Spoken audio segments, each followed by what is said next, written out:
ating rice, bukari rice. Ayan, kain po.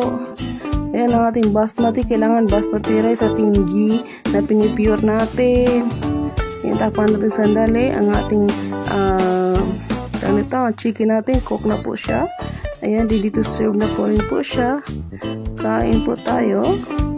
Ayan, pwede po whole chicken. Ikat-kat lang po ninyo siya para paggawa. Maraming klaseng paggawa ng bukari rice. May yellow, may ganon.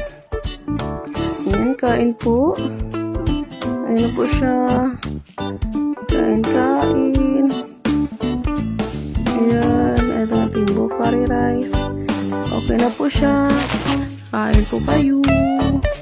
Please like and subscribe.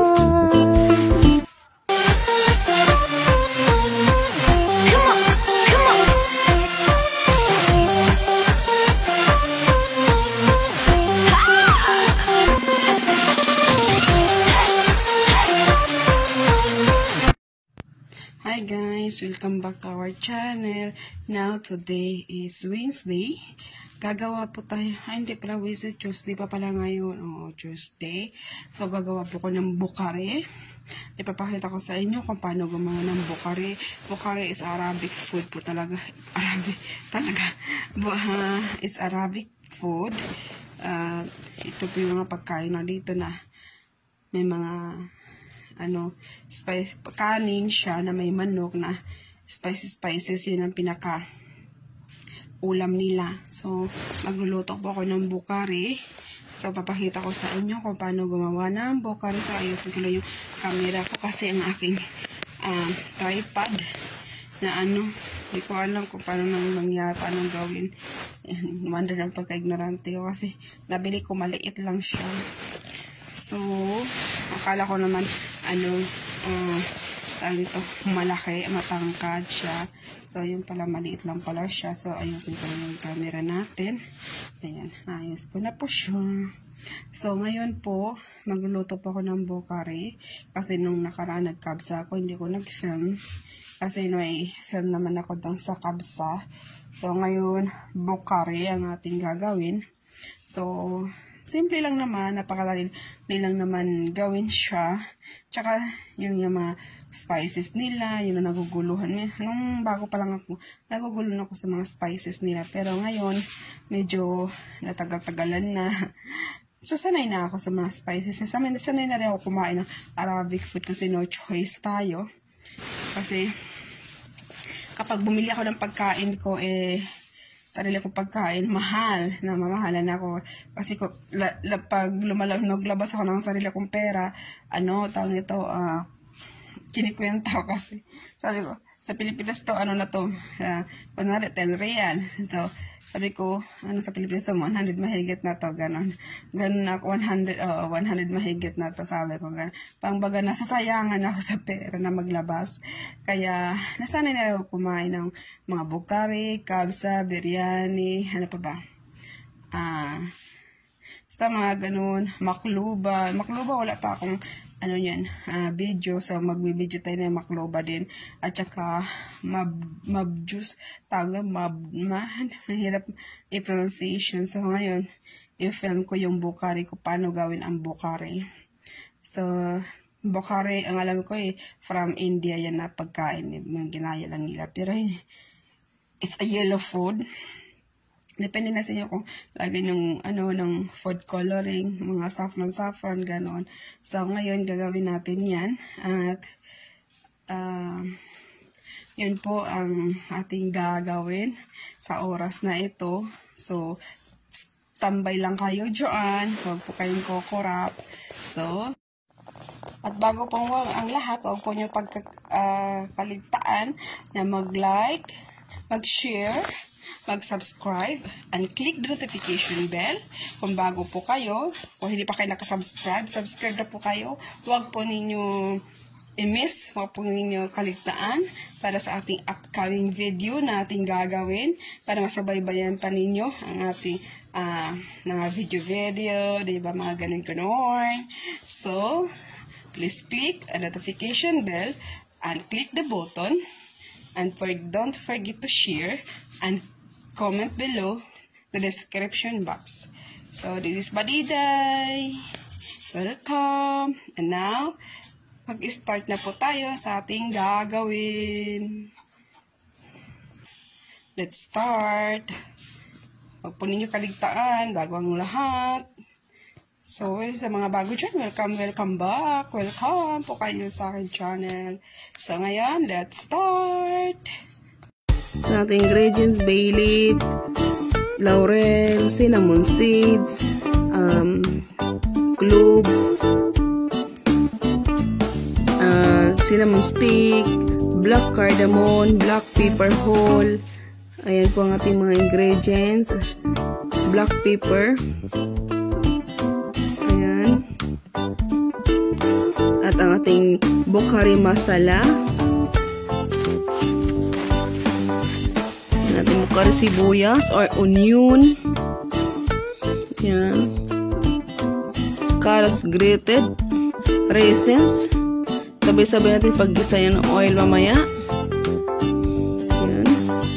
Ang ating rice. Depende sa inyo kung ilang kilo or gaano kadami.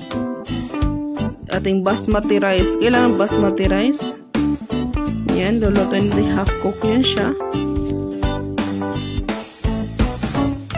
Ayan. Lulutuin natin. Half cook lang siya. Ilagay natin sa kabilang oil. Ang kabilang pan naman. Oil. Lagyan natin oil. Igigisa natin ang ating mga ingredients. Sibuyas. Ilagay natin.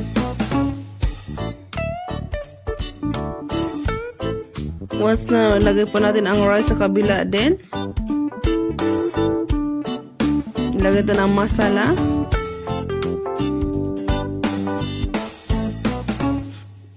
Once na mag golden brown na po yung ating sibuyas, ilagay ito ng raisins, carrot, ang ating cardamom, at saka yung black whole, black pepper, mga ganon-ganon. Yan, ang ating laurel, lagay rin natin. Ayan, ginisa na po natin siya. Ito lang, isasama na rin natin dito ang laurel, ang cinnamon seeds, yung ganon. Lahat-lahat. Ayan. Yung stick natin, yung cinnamon stick, dito natin isasali. Lagay natin ang ating bokari, yung grinded spices natin, bokari masala or bokari masala. Salt for taste. Lagyan natin konting salt. Haluin natin. Meron naman nabibiling masala yung bokari masala sa karton na siya. Yan. Sagat ng pa ako. Lagyan natin ang carrots. Lagyan natin ang carrots. Lagay natin ang raisins din.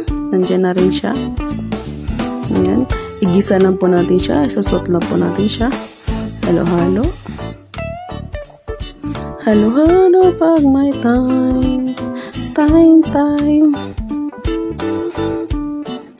Halo-halo.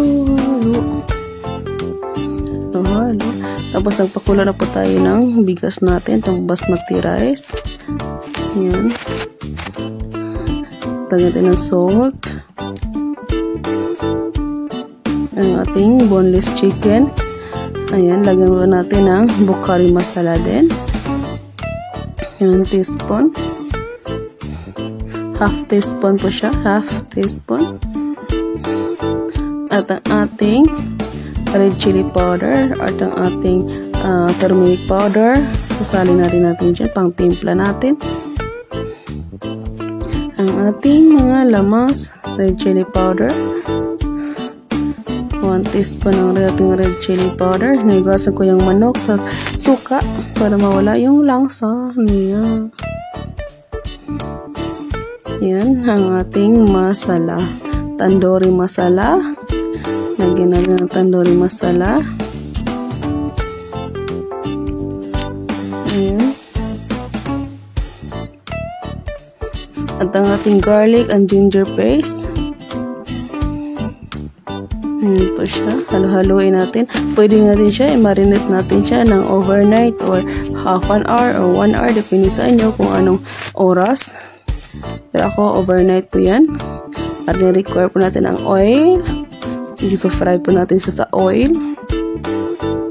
Ayan, lagay po natin siya sa oil. Piprituhin na po natin siya sa oil.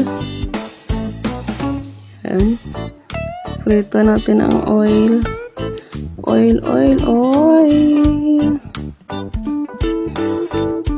Ayan na po ang ating yung mga lamas natin kanina.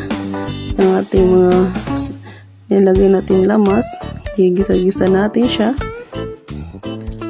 Ang ating mga cumin, laurel, nandiyan na rin. Ating black pepper. Ayan ang ating rice. Dahil halo po natin doon. Ilagay natin ang rice. At lulutuin na po natin sandali. At magigisa rin tayo ng ghee na may bukari masala. Yan, bukari masala. Half a teaspoon. Lagyan natin konting water. At lagyan natin ng ghee. At ilalagay natin sa ibabaw lang siya. Yan, ghee or butter or oil, depende sa inyo kung anong available sa inyo sa bahay ninyo. Ayan, ghee or butter, pwede rin. So, on top lang po siya. Pampalasa lang siya. Ayan. I-spread natin siya. At ang ating chicken, itakpan natin sandali. Papakita sa ating chicken. Sandali lang, maluto na rin yan ang ating chicken. Luto na rin to. Pwede na rin to. Ready to serve na rin siya. Ayan. Ating bukari. Ayan po ang ating rice. Ready na rice natin siya. Ayan. Ang sarap-sarap yan guys. Kain po tayo. Kailangan basmati rice po. Wala na pong iba. Chicken natin. Pwede whole chicken. Pwede hati-hatiin po ninyo siya. Pwede rin. Ayan. Kain po tayo. Ito na po itong bukari. Thank you for watching po. Please like and subscribe.